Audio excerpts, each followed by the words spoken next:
You already know that it did not begin with you. Something in you recognized this before you, had language for it, a weight that arrived before you did, already settled into your posture, your hesitations, the particular silence you kept in certain rooms, not grief, exactly, not guilt, exactly, something older than either. You carry it the way a stone carries the shape of water that moved through it centuries ago. The water is gone, the shape remains. You recognize this.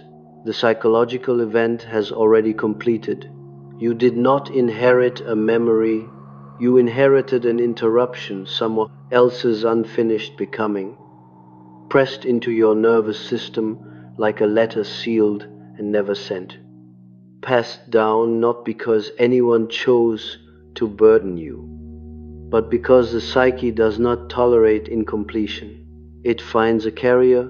It found you. I want to name that before anything else, because everything that follows depends on it.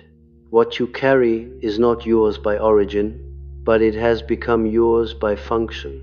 And that distinction between origin and function is where the work begins.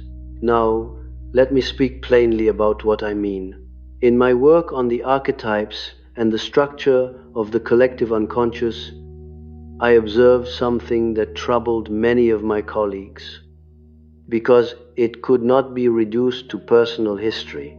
I observed that certain patients carried psychological contents that did not belong to their own lived experience. They dreamed images they had never encountered. They felt emotions whose objects were absent from their own biography. They enacted patterns, relational patterns, collapse patterns, survival patterns that fit their parents' lives far more precisely than their own. And when I traced these contents backward, through the personal layer of the unconscious into what I have called the collective layer, I found not random symbolic material but something structured, something that carried the weight of interrupted process. The psyche is not a closed system contained within the individual. This is the first thing you must understand. And it is the thing most modern psychology has resisted, because it complicates the fantasy of the sovereign self, the self that begins at birth, accumulates experience, and is responsible only for its own material. That is a useful fiction for certain practical purposes, but it is not accurate. The individual psyche floats within a much larger psychological field, and that field includes, it cannot exclude the unlived life of those who came before. I wrote of this elsewhere, not as theory, but as fact. The greatest burden a child can bear is the unlived life of the parent. I did not mean this sentimentally, I meant it structurally. When a parent or a grandparent or a generation encounters a psychological threshold and cannot cross it, the energy accumulated at that threshold does not dissipate. It does not resolve.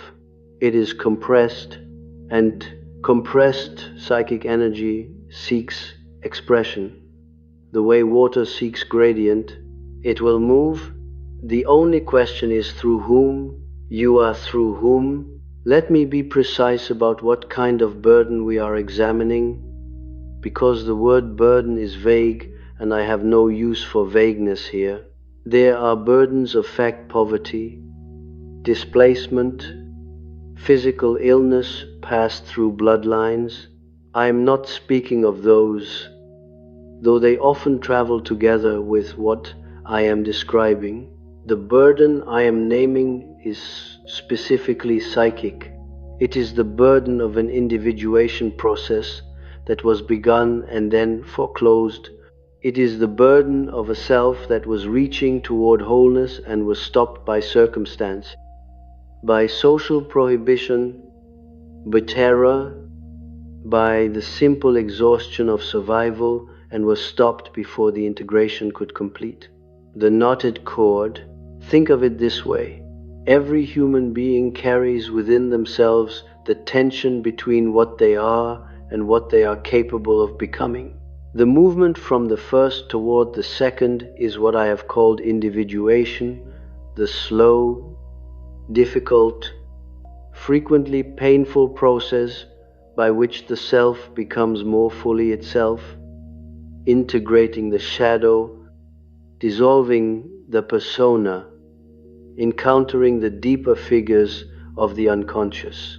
This process can be interrupted. It is interrupted constantly. For most people, in most historical periods, the interruption does not erase the process.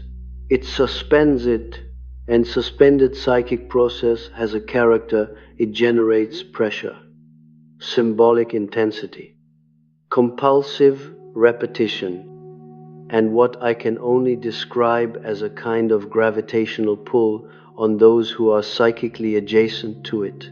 Your ancestors, and I use that word to include parents, because psychically speaking, the mechanism is identical regardless of genealogical distance. Your ancestors did not finish. They could not, in many cases, the social or material conditions of their lives made finishing impossible. A woman in a culture that prohibited her individuation beyond the role of wife and mother, a man whose trauma was so severe that integration was not survivable in the short term, a generation whose entire collective individuation was shattered by war, displacement, famine, persecution. These are not failures of will, they are foreclosures imposed from without, but the psyche does not distinguish between what was chosen and what was imposed.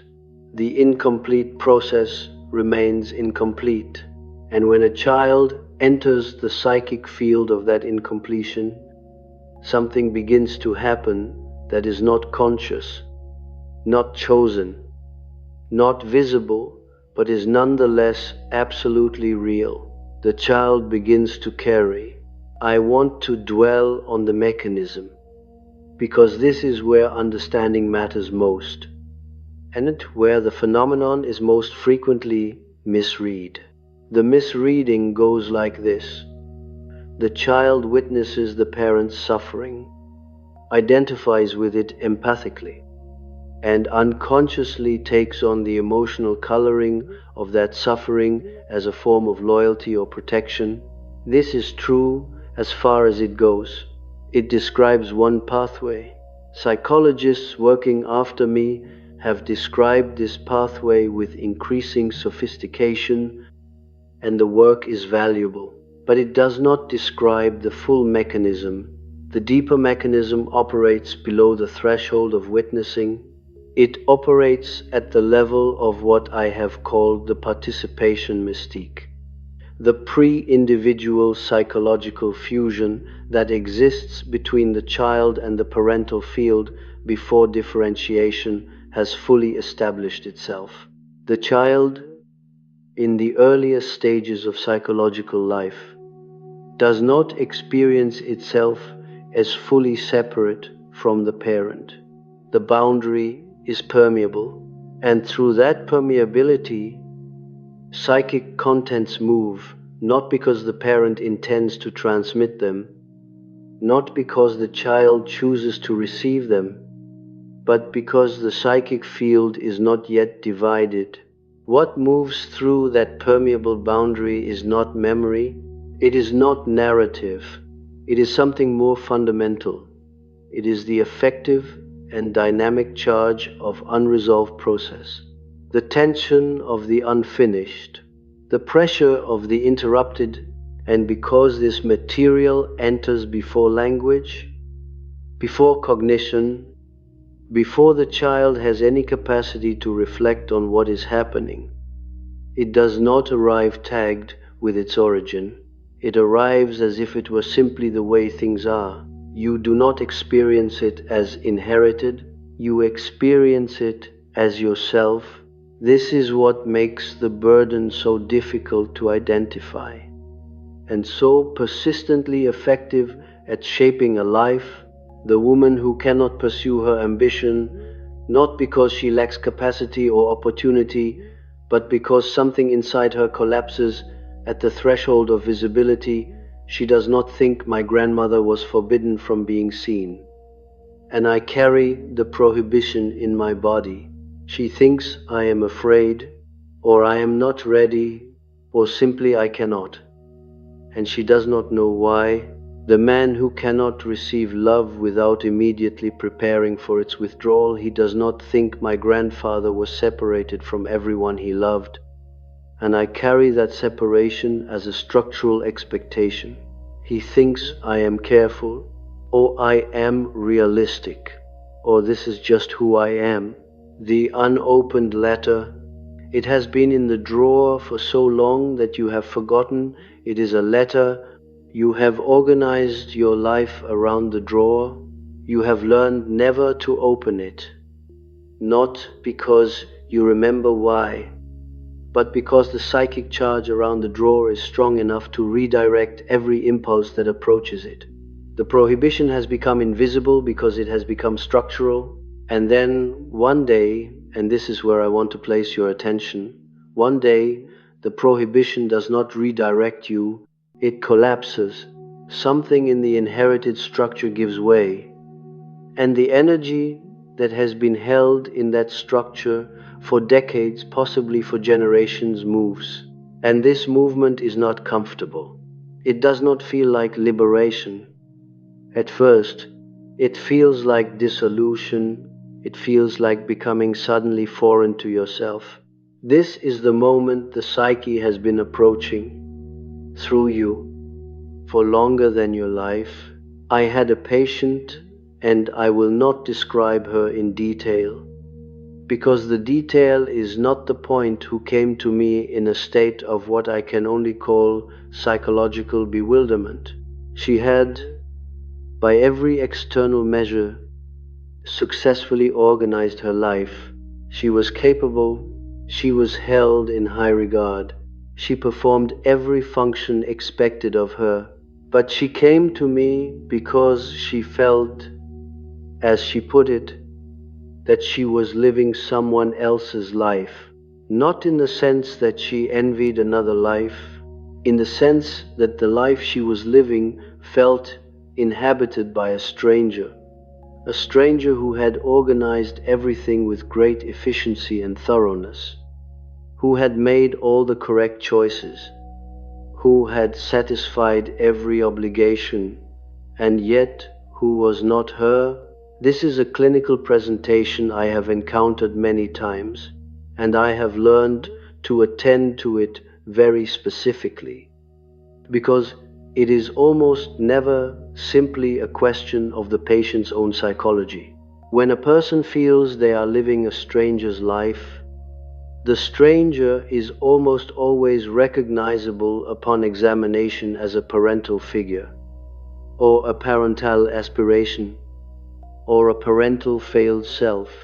Her mother, as I came to understand through the long, patient work of analysis, had carried an enormous talent musical, precisi, singular, that had been foreclosed by a marriage contracted under economic pressure. The mother had not spoken of this directly. She had not wept over it in ways the daughter witnessed. She had organized her renunciation with the same efficiency her daughter later applied to her own life. But the unfinished individuation process, the life that had been suppressed, the self that had never been permitted to reach toward its fullest form, that remained alive in the psychic field. And the daughter, in the pre-differentiated intimacy of early childhood, had absorbed not the talent itself, but the charge around the talent, the forbidden importance of something that must not be named. She became, in adult life, a person in whom something extraordinarily important was continuously present and continuously suppressed. She could not identify it, she could not name it, she could only feel with persistent accuracy that something of great significance was being withheld from life, from expression, from visibility, and that this withholding was, in some way she could not articulate, necessary.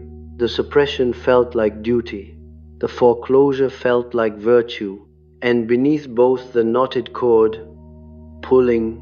Now I want to introduce the stone in the left hand. In my work on the archetypes, particularly in connection with the dreams of patients who were engaged, knowingly or unknowingly, with ancestral psychological material, I noticed a recurring motif, the carrying of something heavy in the non-dominant hand, the left hand. In most of my patients, the hand associated not with action and social performance, but with the interior, the shadow, the unacknowledged. The stone in the left hand is not a burden in the ordinary sense. You do not carry it with effort. You have carried it so long that the hand has shaped itself around it. The grip is not conscious. You would not know to release it because you have forgotten it is a grip. You believe the weight is your hand. You believe the shape of your hand is simply the shape of a hand. When I speak of inherited unfinished pain, this is the phenomenology I am pointing toward, not the dramatic reenactment of a parent's trauma, though that occurs, and I will speak of it later, but this quieter, more thorough thing, the shaping of the psyche around a weight it does not recognize as weight, because the weight arrived before recognition was possible. The stone was placed in your hand before you had hands. I want to pause here because I am aware that what I am describing can easily be received as a kind of determinism, as if I am saying that you are simply the instrument of your ancestors' unfinished business, that your psychology is not your own, that agency is illusory. I am not saying that. I am saying something more precise and more demanding. The inherited contents are real. The shaping is real. The weight is real. And this is the thing I want you to hold alongside all of it. The fact that the process arrives in you does not mean it must end with you in the same state of incompletion in which it was transmitted. The psyche does not pass the unfinished forward so that it may remain unfinished.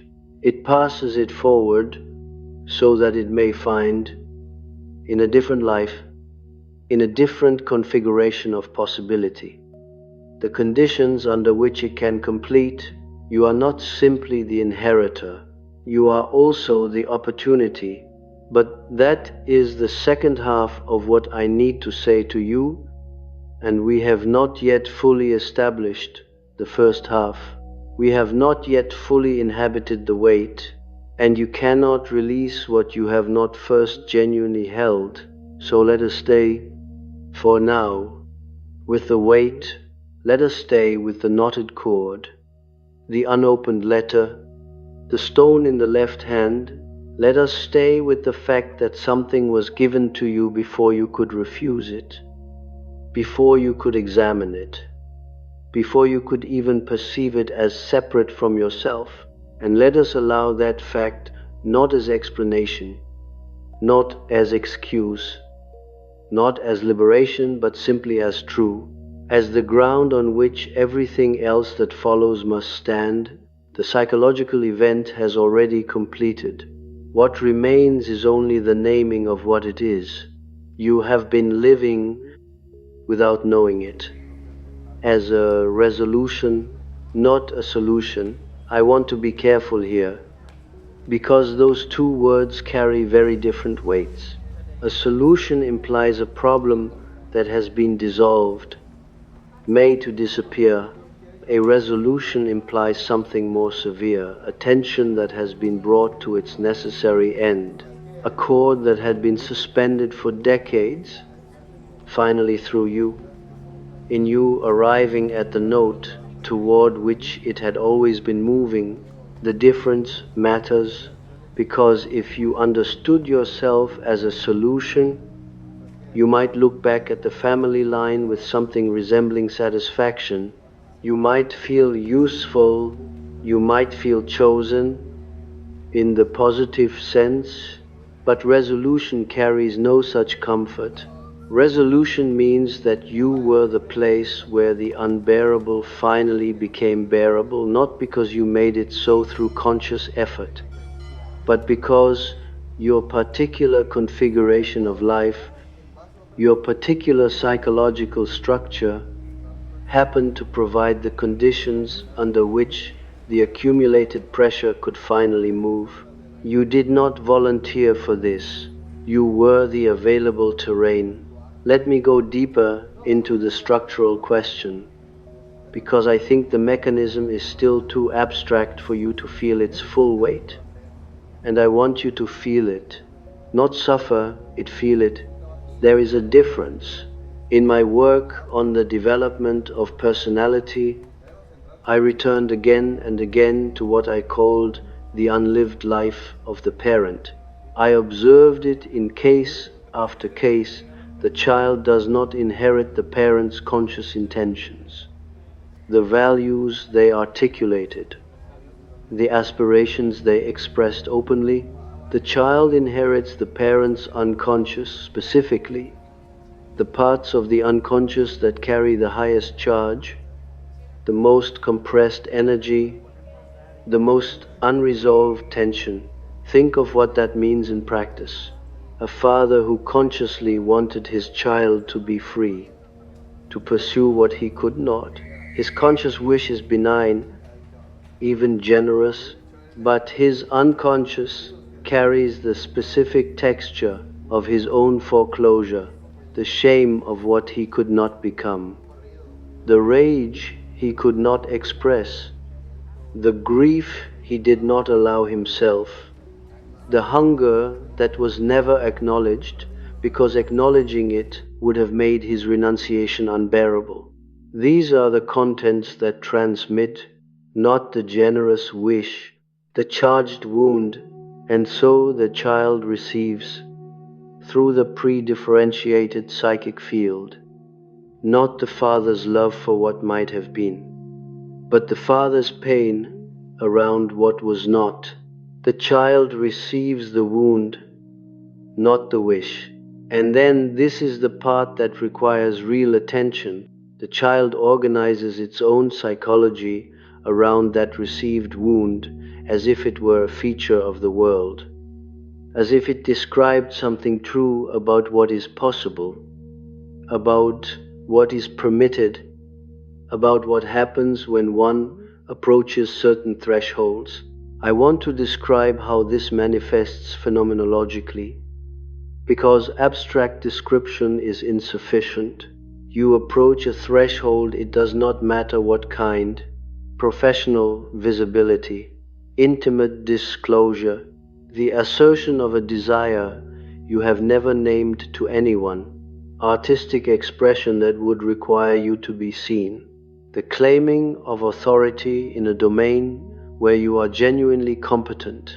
Any threshold that involves a movement from concealment into exposure, from potential into actualization, and at that threshold, something happens that is not anxiety in the ordinary sense. It is not the nervous system's response to a genuinely threatening situation.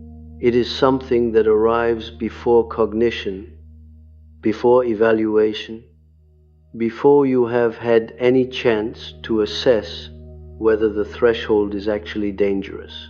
It arrives as a kind of atmospheric pressure change, as if the quality of the air at the threshold is different from the quality of the air everywhere else. Some patients describe it as a heaviness. Some describe it as a sudden and sourceless conviction that what lies beyond the threshold is not for them, not forbidden.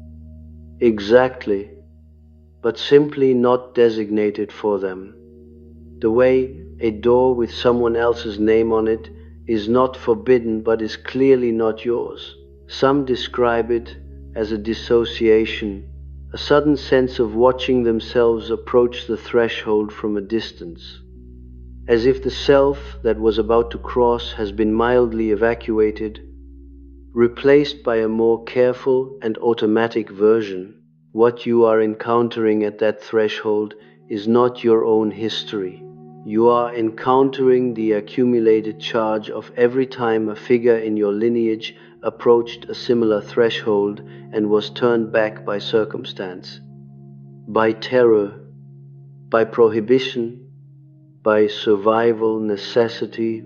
You are encountering their unfinished approach, still present in the psychic field, still generating its atmospheric pressure, still redirecting movement away from what could not then be crossed. This is the unopened letter, not a single letter, a stack of them, accumulated, each one addressed to someone who was not yet able to receive it. You are, for the first time in the lineage, able to receive it. The question is whether you know that there is another layer I must address, and this one is more uncomfortable because it touches on something that most people prefer not to examine when they are thinking about inherited burden. The burden does not arrive simply as pain. If it arrived only as pain, it would be easier to identify and easier to begin to examine. Pain announces itself. Pain has a quality that says here, something is wrong, something needs attention. But the inherited psychic contents are more sophisticated than pain. They arrive, as I described earlier, structured as if they were simply the way things are. And part of that structure, a very important part, involves not just the wound, but the adaptation to the wound. Your ancestors did not only suffer, they survived, and in surviving, they developed extraordinarily sophisticated psychological strategies for managing the unresolved tension, for living alongside the foreclosed individuation without being destroyed by it. These strategies were, in their original context, genuine achievements. They were the means by which a self that could not complete its process could nonetheless continue to function, to care for children, to maintain relational connection, to preserve some dignity in the face of conditions that were genuinely crushing. But those survival strategies also transmit, and when they arrive in you, in conditions that no longer require them, they have a different character. What was adaptive becomes constrictive. What was survival intelligence becomes a system that prevents the very movement the psyche is now, in you, ready to make. Let me be specific. The strategy of invisibility. In a family system that had learned through direct experience of persecution, or poverty, or social violence directed at those who claimed too much space, the survival wisdom that visibility is dangerous. The transmission is not simply be careful, the transmission is atmospheric. It is a pervasive alteration of the psychic field around the act of being seen, such that the act of being seen carries a charge, a weight, a wrongness, a faint but persistent sense of transgression that has nothing to do with the current situation. The child who inherits this does not think my grandparents were persecuted for being visible, and therefore I have learned that visibility is dangerous. The child experiences simply and directly visibility is dangerous. The conviction is not reasoned, it is felt, it is structural, and the child's psychology organizes itself around it with the same thoroughness with which the ancestors' psychology organized itself around the original threat. This is what I mean by the stone in the left hand shaping the hand. The strategy and the wound arrive together, inseparably, each reinforcing the other. I had another patient, a man this time, who presented with what he described as an inability to complete things. He began projects with genuine energy and genuine competence, and then, at a certain point, always at a certain point, always at the stage where the work had advanced sufficiently that finishing it would have made it visible, would have required it to enter the world and be evaluated, he stopped, not dramatically, not with any visible crisis. He simply stopped and then allowed the work to subside back into incompletion. And then, after a suitable interval, began something new. He had done this with extraordinary consistency for 15 years.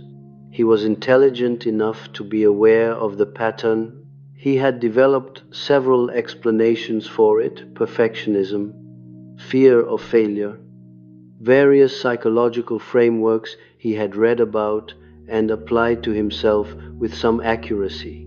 But the pattern persisted despite his understanding of it.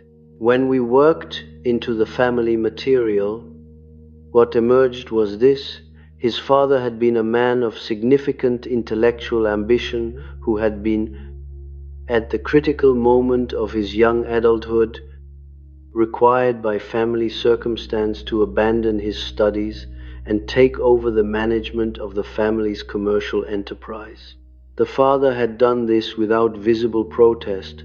He had been efficient and competent and had provided well, but the ambition, the specific, charged, particular hunger to produce something that would stand in the world as evidence of his mind had never been expressed, had never been permitted expression, had been, in the interest of survival and duty, permanently foreclosed.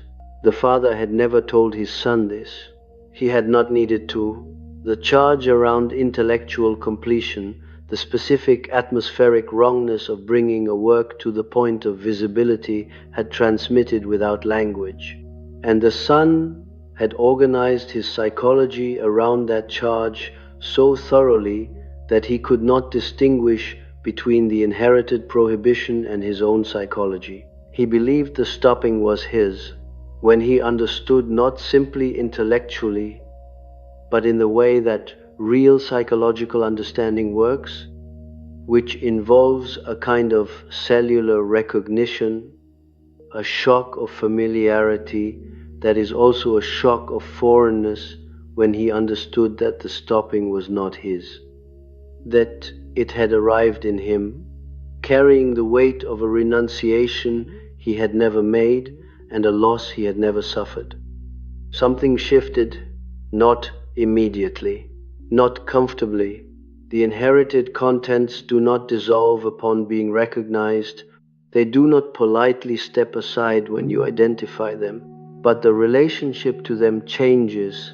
The stone in the left hand remains for a time, but you now know it is a stone. You now know it is in your hand. You now know, for the first time, that a hand without a stone is possible. I want to speak now about the dream that marks the beginning of this recognition, because in my clinical experience and in my own interior life, which I have never entirely separated from my clinical observations, the first true encounter with inherited psychological material almost always announces itself in the dream life before it announces itself in consciousness. The dreams that carry ancestral material have a particular quality. They differ from personal dreams, dreams generated by the individual's own psychological process in their atmosphere, in the scale of their emotional weight relative to the images that carry it, and in the presence of figures who do not belong to the dreamer's personal history. The woman pressing soil into a child's mouth. I want to examine this image carefully, because it is the kind of image that the dreaming psyche produces when it is trying to bring inherited content into the field of conscious attention. The woman is not identified. She is not the dreamer's mother, not in any recognizable sense. She is older. She has the quality of someone from a different era. Her clothing, her manner, the quality of light around her. She is not malevolent. This is important. She is not performing an act of cruelty. She is performing an act that, in her understanding, is necessary. She is pressing soil into the child's mouth with the gravity and intentionality of someone who is transmitting something essential. Soil. What does the psyche mean by soil? Soil is the accumulated organic matter of what has decomposed, what has died, broken down, and been transformed into the substrate that makes future growth possible. Soil is not filth. It is not contamination.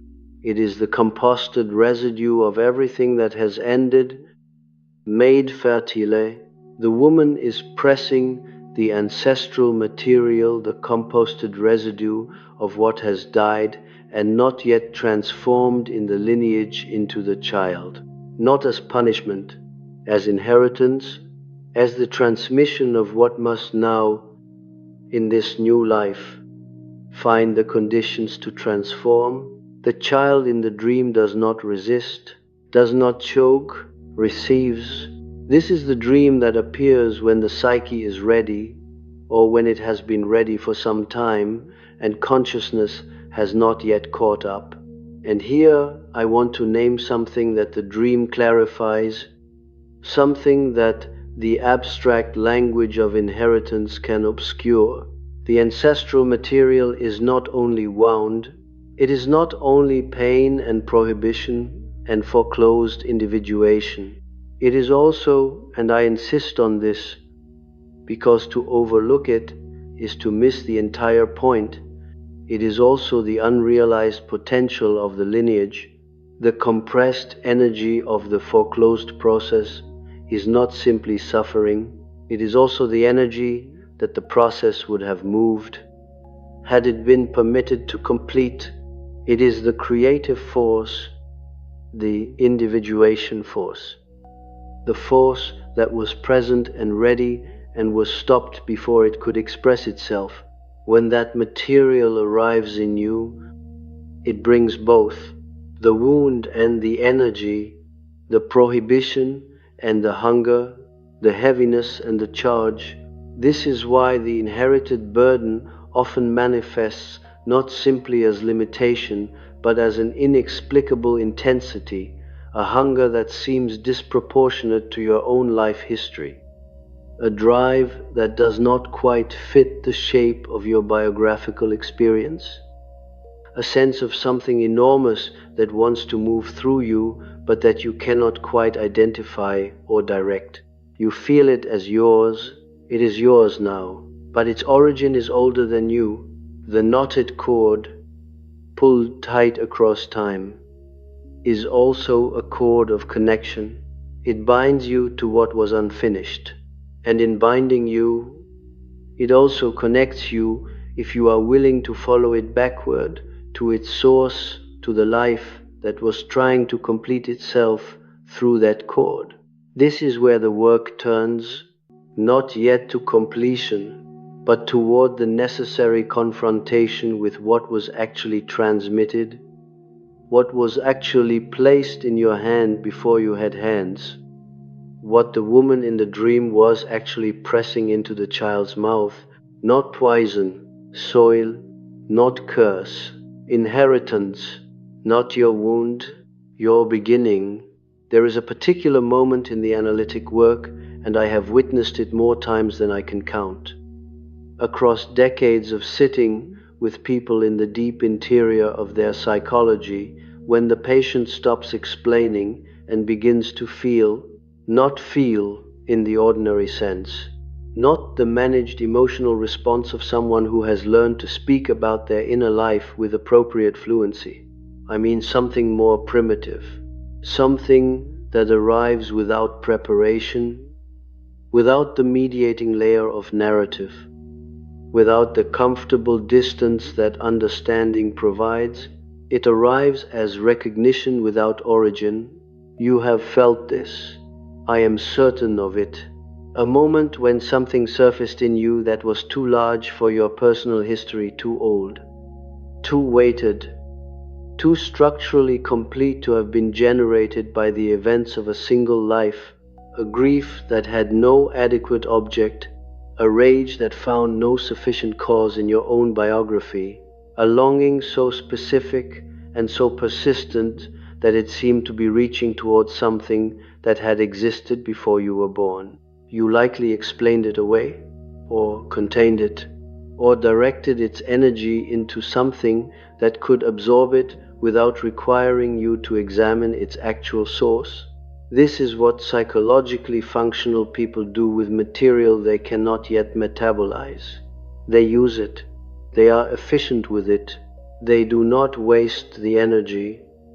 They simply redirect it into work, into caretaking, into the management of other people's emotional lives, into the construction of systems that provide the external order that the internal situation cannot. The burden made you capable. This is the part no one tells you. And this is the part that makes the burden so difficult to put down, because you built your competence on top of it. And you cannot easily distinguish between the weight and the capacity it generated.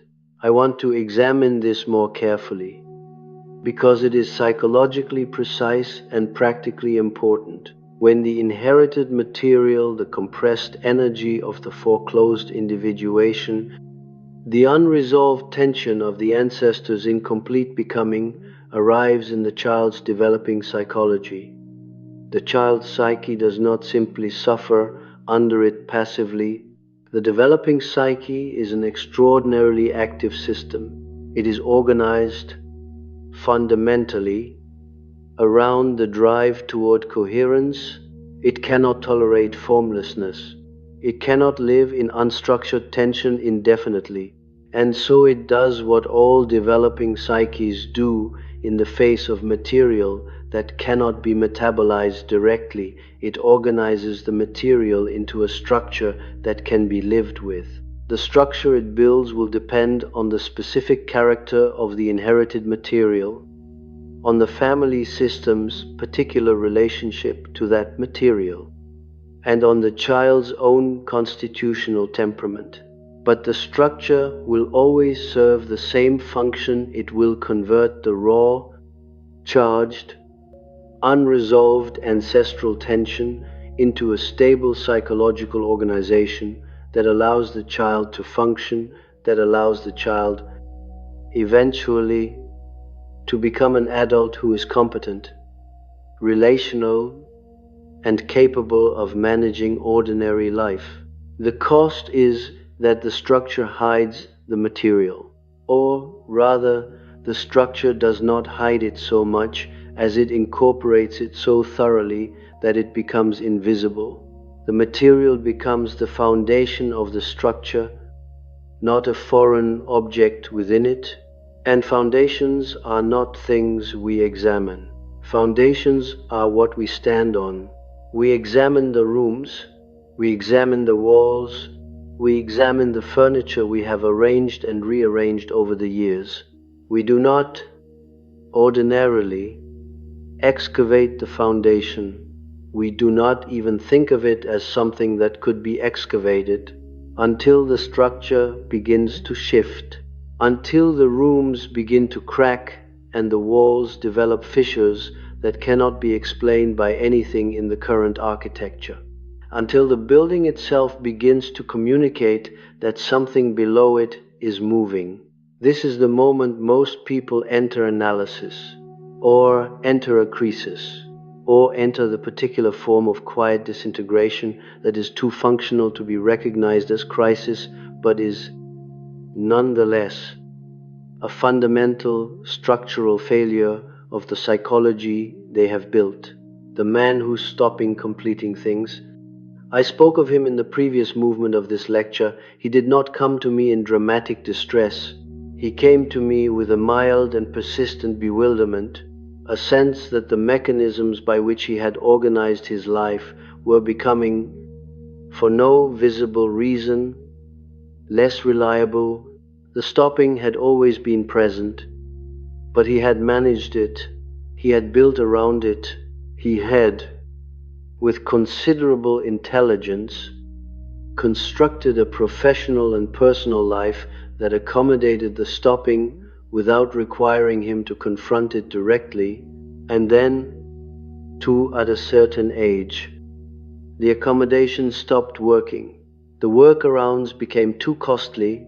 The energy required to maintain the structure around the incompletion exceeded the energy available. And the mild bewilderment was the first communication from the psyche that something below the visible structure had shifted. This is how the ancestral material announces its readiness to move. Not with revelation, not with drama, with a gentle, persistent, slightly baffling failure of systems that had previously been adequate. I want to introduce the second dream now, because it belongs here at this moment of structural failure, this moment when the floor beneath the carefully arranged life begins to communicate its actual composition. A man walking backward into a door that has no handle on the inside.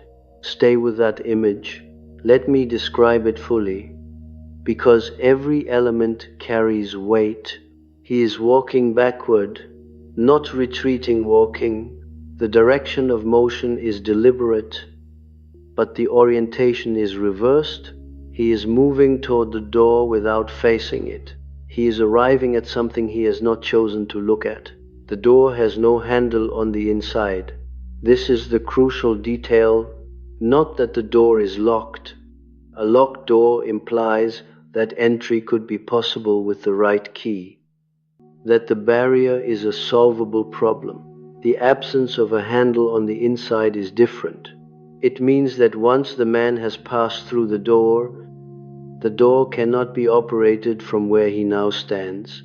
The door can only be operated from outside, from the side he came from, the side that is no longer his position. What does this mean? Psychologically, the door without a handle on the inside is the threshold of the ancestral field. It is the entry point into the material that was transmitted before you had any means of choosing whether to receive it. You are already inside. You have always been inside. The transmission occurred before you could have chosen otherwise, before you were differentiated enough to choose anything at all. And so there is no handle on the inside, because the question of how to enter is not the relevant question. You are already inside. The relevant question is what you do from where you now stand. The man is walking backward into the door. He is arriving at the threshold by means of a movement that is not a facing but a backing. This, too, is precise. It describes the way most people first encounter their inherited material, not by approaching it consciously and directly, but by being backed into it by the pressure of events, by the failure of their accustomed structures, by the slow accumulation of everything they have been moving away from in their lived lives, pressing them at last against the very thing they have been avoiding. The door is behind him. He arrives at it because the life in front of him has run out of forward space. I want to pause on the matter of time because it is relevant and frequently misunderstood.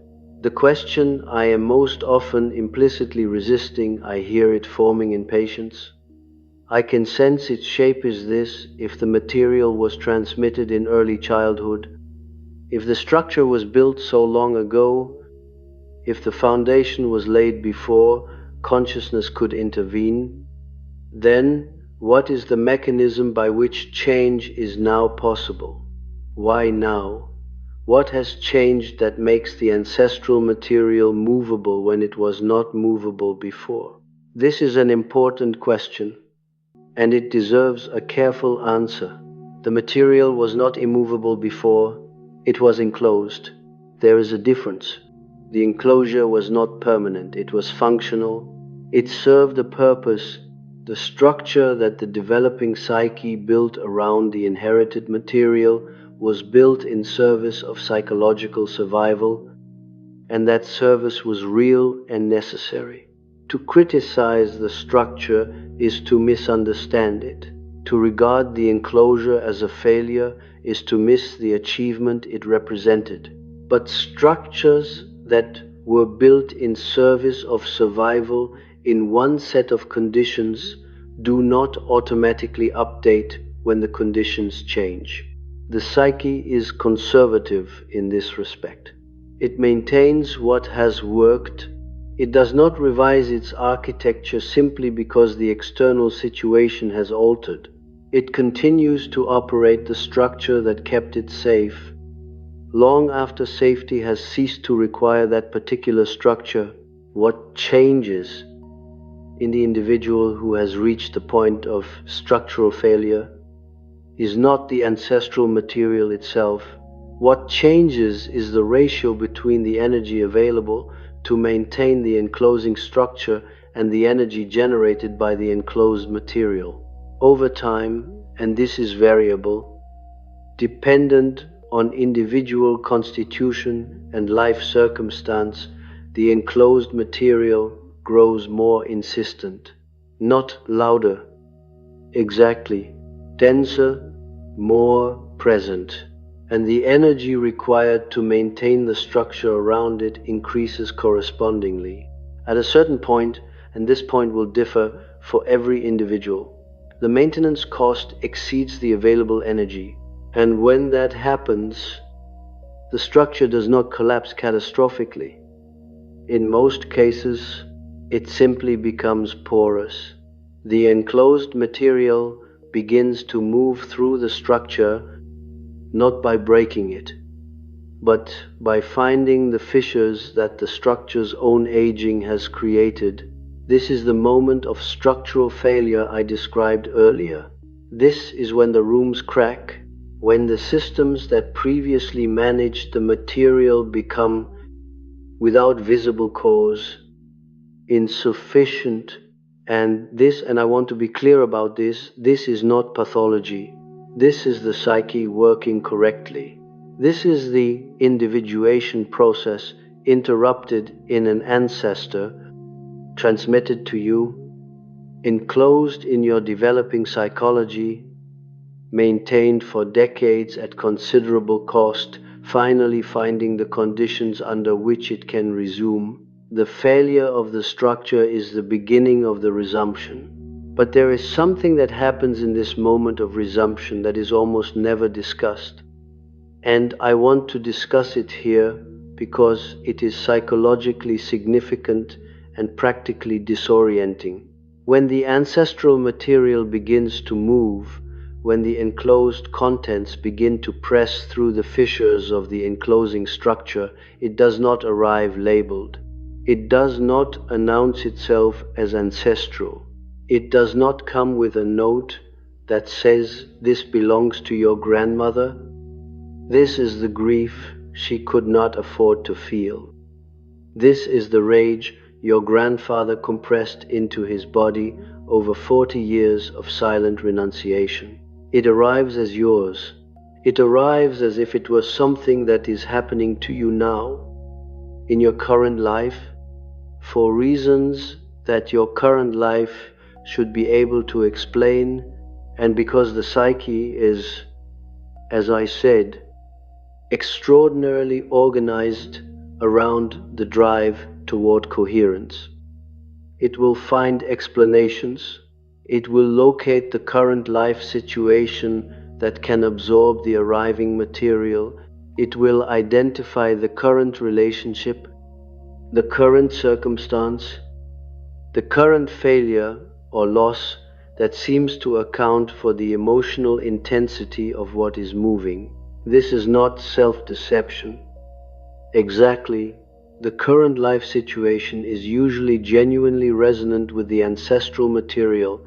The psyche does not randomly attach inherited contents to irrelevant circumstances.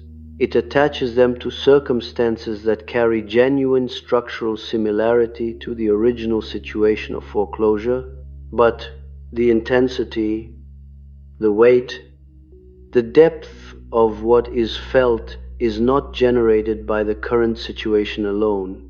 The current situation is, in a sense, the occasion. The material is the ancestral content finding its occasion. And this creates a particular form of psychological confusion that I have seen cause enormous suffering. Not because it is inherently dangerous, but because it is persistently misread. The person believes they are responding to the present. They are partly, but they are also, and this is the larger part finally, for the first time in contact with what was transmitted to them before they had the capacity to receive it consciously. They are feeling, for the first time, what their ancestor felt and could not metabolize. They are completing, in their own body and psyche, the emotional process that was interrupted in another life. This is what completion feels like from the inside. Not peace, not resolution in the comfortable sense. It feels like grief that is too large for its stated cause. It feels like anger that exceeds the justification of the present situation. It feels like longing so specific and so weightless that it seems to belong to a self that does not quite match the self you have known yourself to be.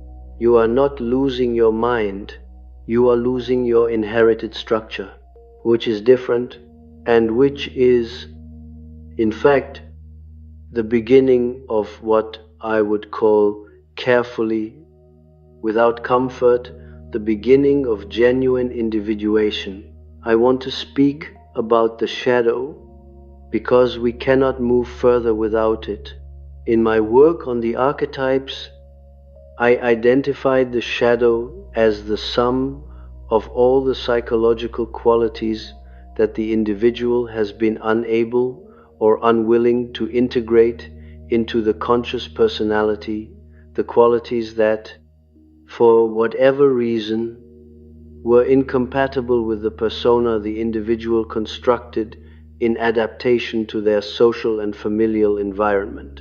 The shadow is not simply the negative. It is not simply the violent, the crude, the selfish. It is everything that did not fit.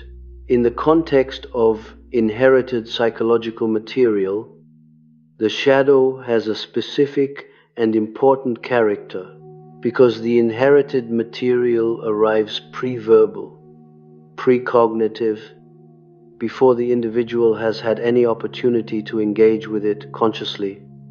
The relationship between the individual's shadow and the ancestral contents is unusually intimate. What I mean is this: the psychological qualities that were suppressed, foreclosed, or prohibited. In the ancestral line, the qualities that made up the content of the unlived life that was transmitted to you. Those qualities will tend to appear in your psychology not simply as foreign intrusions, but as deeply personal, shadow material. They will feel like yours. They will feel like the worst of you. They will feel like the parts of yourself you most need to control, most need to keep hidden, most need to manage carefully so that they do not escape and cause damage. The rage that was suppressed in your grandfather will arrive in you as your rage. The hunger that was foreclosed in your grandmother will arrive in you as your hunger, and because these qualities arrive pre-verbally, because they entered before you could examine them, because they became structural before they became conscious, you will have constructed your entire adult personality, partly in response to the need to contain them. The composed person whose composure is a containment structure for inherited rage, the self-effacing person whose self-effacement is a containment structure for inherited hunger, the person who is extraordinarily careful about taking up space because they are sitting on top of an ancestral claim to enormous space that was never permitted expression. The shadow here is not simply personal, it is genealogical, and this makes the work of shadow integration correspondingly more complex, because you are not simply integrating your own rejected qualities, you are integrating in yourself the rejected and suppressed life of those who came before you. You are becoming, in your own psychology, the container large enough to hold what could not be held in theirs. This is not easy. I will not pretend it is easy, but I want to be precise about what it requires, because the precision is what makes it possible. Shadow integration in the context of inherited material does not require you to become what your ancestors could not become. It does not require you to live their unlived lives, to compensate for their foreclosures by fulfilling their frustrated ambitions. This would be a different form of the same burden, living for them rather than carrying them. It would be substituting one inherited structure for another. What it requires is something more subtle and more demanding. It requires you to allow the energy that was compressed in their foreclosed process to move through you without directing it toward the fulfillment of their specific aspirations. To feel the hunger without becoming its instrument. To feel the rage without becoming its expression. To allow the compressed individuation force to discharge gradually and with enormous care into your own becoming, your actual becoming, your specific life, the particular shape that your individuation takes, rather than into a compensatory enactment of theirs. This is the difference between carrying the stone in the left hand and putting the stone down. Putting the stone down does not mean forgetting it was there. It does not mean denying its weight. It does not mean severing your connection to the lineage or declaring yourself free of the past. The stone has shaped your hand. The hand will carry the shape of the stone long after the stone is released. But the hand can open. The knotted cord can be examined, not cut, not dissolved, but examined, followed to its source, understood in its structure, and then, gradually, unknotted, not at the end that connects you to the lineage. That end is permanent and real and healthy, but at the end that holds you at the threshold you have been circling for years, the threshold they could not cross, the threshold that is yours, in your life, in your particular and unrepeatable configuration of possibility, the unopened letter, finally opened, not to find a message from the past telling you what to do. There is no such message. The letter does not contain instructions.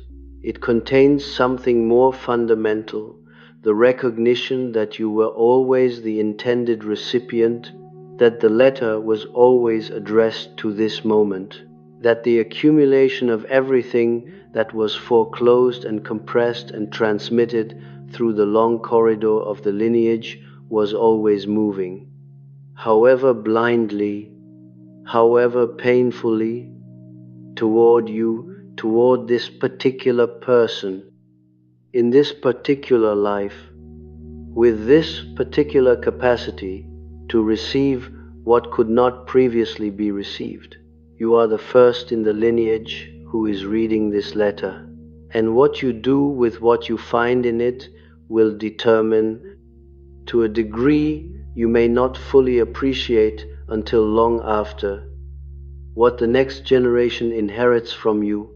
Not resolution, not completion in the sense of closure, but movement, the resumption of a process that had been stopped, the continuation in you of an individuation that has been waiting with the patience only the psyche can sustain for the conditions under which it could at last proceed. The end of a psychological process does not announce itself the way endings announce themselves in ordinary life. There is no ceremony, no recognized threshold you cross with awareness and intention, no moment you can point to afterward and say, there, that is where it changed. The psychological ending is quieter than that, more thorough. It has the quality of something that was always going to be this way, not because it was predetermined, but because, in retrospect, every movement of the preceding years was already oriented toward it, already leaning in its direction, already preparing the ground on which it would, without drama, arrive. You have arrived somewhere. I want you to know that I see it, not as progress, not as achievement, as a completed movement, the way a river completes its movement when it reaches the sea. The river does not triumph over the distance it has traveled. It simply arrives where the gradient was always taking it. And the sea does not receive it with ceremony, it simply receives it. And the water that was the river becomes something it could not have been before, something that no longer has the shape of a river, that can no longer be traced back to its source by looking at its current form. You cannot trace back to what you were. This is not loss, or rather it is loss, but the loss is structural, which means it is also irreversible, which means it is also real in a way that temporary losses are not. What has been integrated cannot be unintegrated. What has been seen cannot be unseen. The stone that has been put down leaves its shape in the hand, but the hand is open.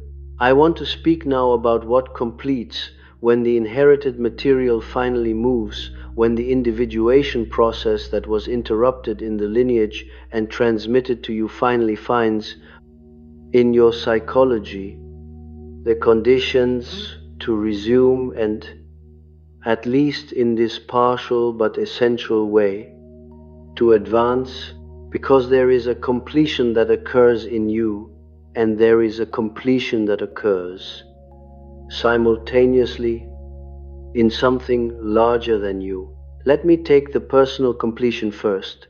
What completes in you is the relationship between the ego and the material that has been operating beneath it.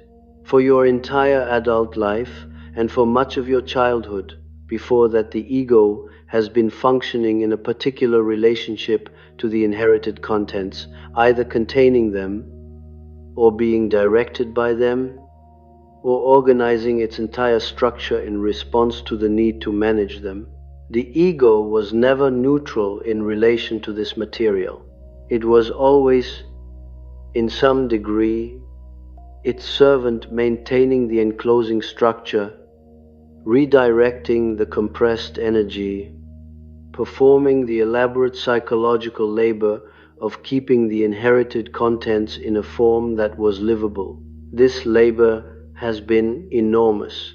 I want you to understand how enormous it has been, because most people who have performed it do not know they have been performing it.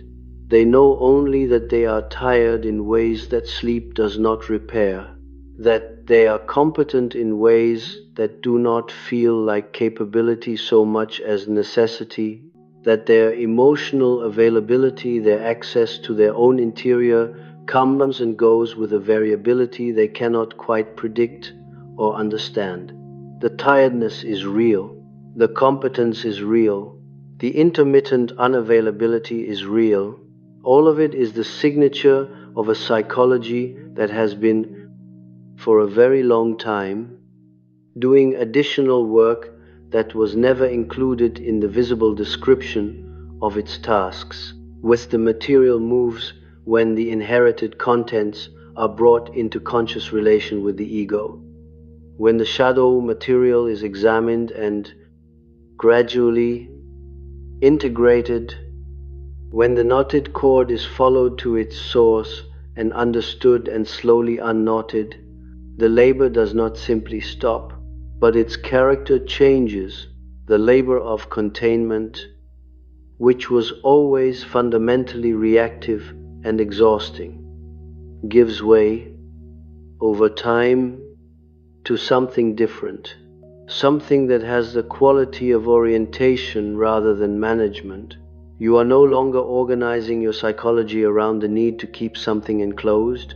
You are, for the first time, free to organize it around something else entirely, around your own becoming, your specific, unrepeatable, biographically particular individuation, not the completion of an ancestor's interrupted process, but your own process, which may bear the marks of the inheritance but is not determined by it.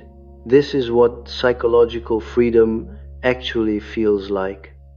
As distinct from the fantasy of freedom that most people carry, it is not the absence of weight. It is the difference between weight that directs you and weight that you can, at last, set a course in relation to. Now, let me speak of the second completion, the one that occurs in something larger than you, because this is the part of the work that is most frequently overlooked, and it is the part that, in my understanding, carries the deepest significance. When you complete, even partially, even imperfectly, the individuation process that was interrupted in the lineage, something changes in the psychic field of that lineage. I am aware that this statement will be met with skepticism by those who understand psychology as a purely individual matter, as something that occurs entirely within the bounded nervous system of a single person. I have already said that I do not share this understanding. The psyche is not bounded in that way. The psychic field of a family system is real. It is not metaphor. It is not sentiment.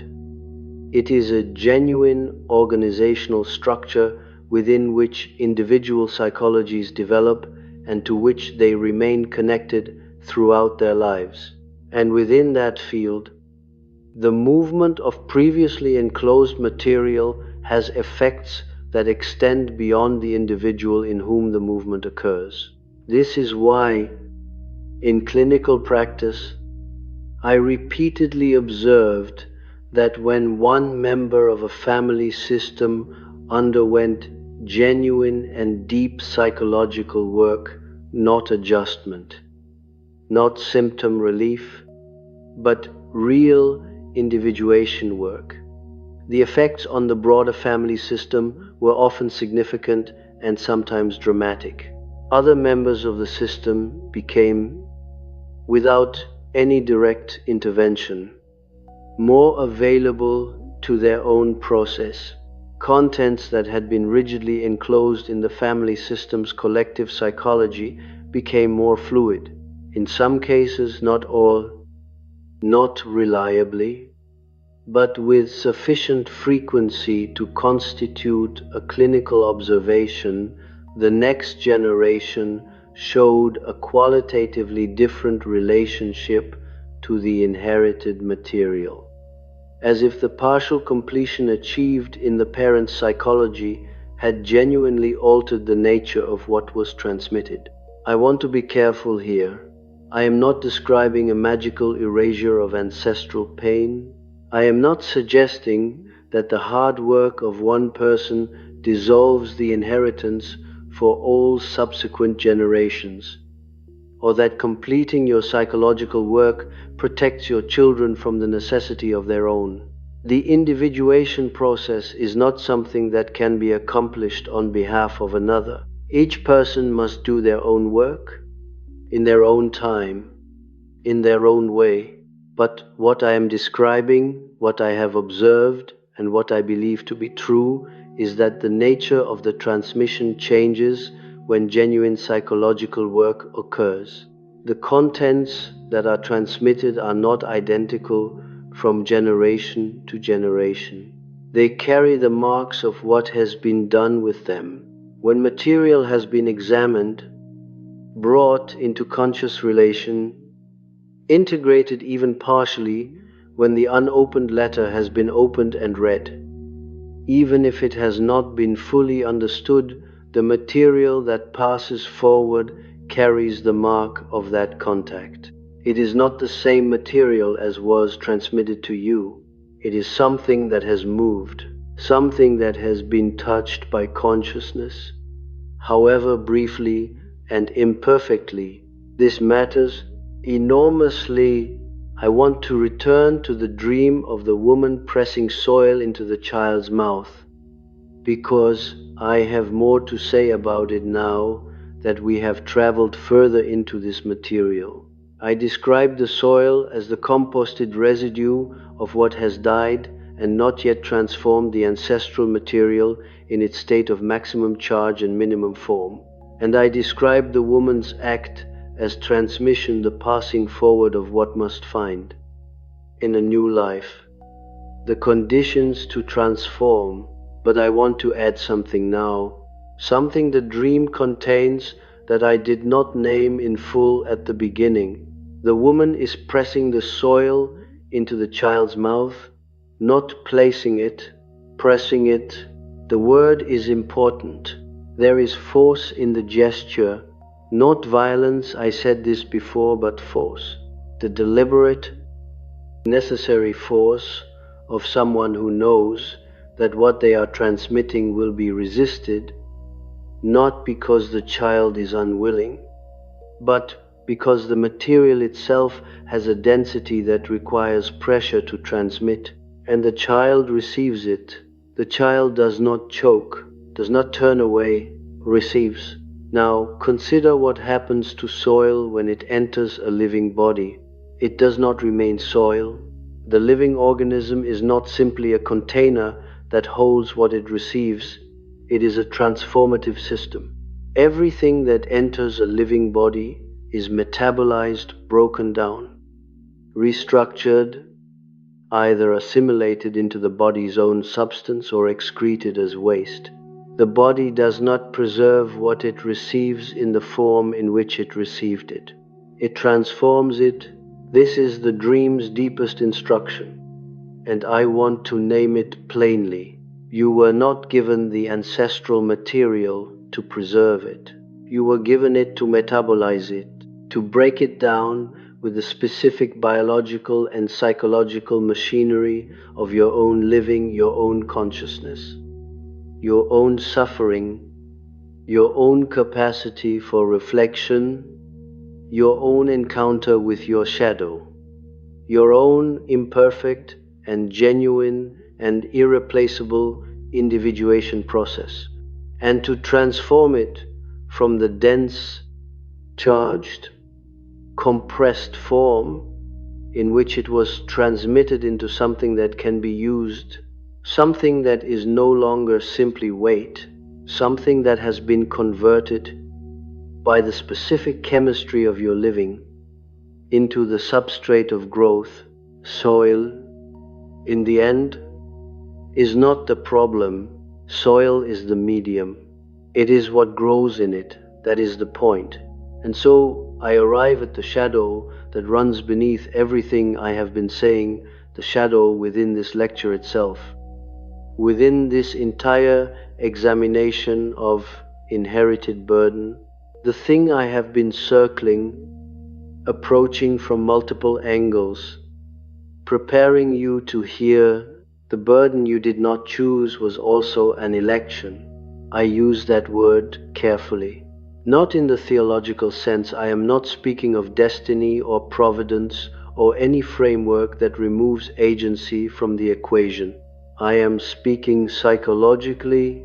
I am speaking about the fact that the psyche, operating as it does at a level below conscious choice, operates nonetheless according to its own logic of selection, and within that logic, the question of who carries the ancestral material, which member of the family system, which generation, which individual is not random. The material moves toward the person who has the specific psychological configuration required to metabolize it.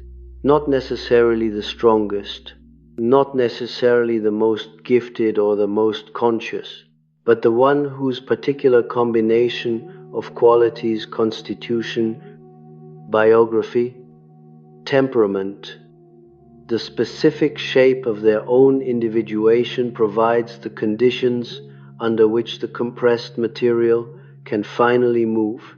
You were not chosen in spite of your difficulty. You were found by the material because of your specific configuration of capacity, the very qualities that made you susceptible to the burden, your permeability, your intensity, your sensitivity to psychic charge, your inability to maintain the comfortable distances that protect less permeable people from this kind of contact. These are the same qualities that make you capable of the work. The wound and the instrument are the same thing. This is always true. I have never observed an exception. The stone in the left hand, held long enough, changes the hand. I have said this. But there is something else the stone does that I have not yet named. The stone calibrates the hand. A hand that has held a specific weight for a long time develops. In the muscles and tendons and the fine neurological sensitivity of the palm, an exquisite accuracy for that particular weight. It knows the stone. It knows its specific gravity, the precise distribution of its mass, the exact grip required to hold it without dropping it. When the stone is finally put down, this calibration does not immediately dissolve. The hand retains, for a significant period, the capacity to hold that particular weight with a precision that an uncalibrated hand could not achieve. The long carrying, the long labor of maintenance has produced a specific and genuine competence. This is not consolation. I am not offering you the comfort of a lesson learned or a strength gained. I am making a psychological observation. The work the psyche performs in carrying and managing and eventually metabolizing the inherited material is not wasted work. It is not simply suffering that leaves a scar. It produces, in the psyche that undergoes it, a specific and developed capacity for holding what others cannot hold, for remaining present with what others cannot bear to remain present with, for understanding from the inside with a precision that intellectual knowledge alone cannot produce, the specific topology of inherited pain. What you do with that capacity is entirely your own business. I am not telling you that it obligates you to anything. I am saying only that it is there, it is real, and it is, in the most precise psychological sense, yours, genuinely yours, built by your own living. Not transmitted but generated.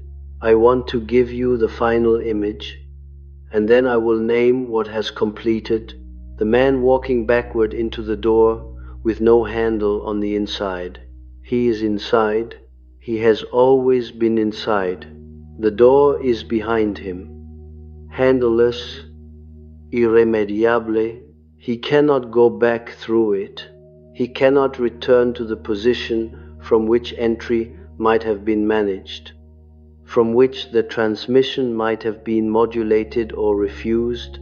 But here is what I did not tell you before: the door, with no handle on the inside, is not a sealed room. The room has windows, not doors. The room does not offer him another door, another threshold of the same kind he entered through. The windows are not exits. They do not permit the kind of departure that a door would permit: the organized, upright, forward-facing departure of a person, leaving one place for another. The windows offer something different: light, and the sight of what lies outside, and the possibility of being seen from outside by someone who is standing in a position that the man inside cannot occupy. The room is the interior of the ancestral field.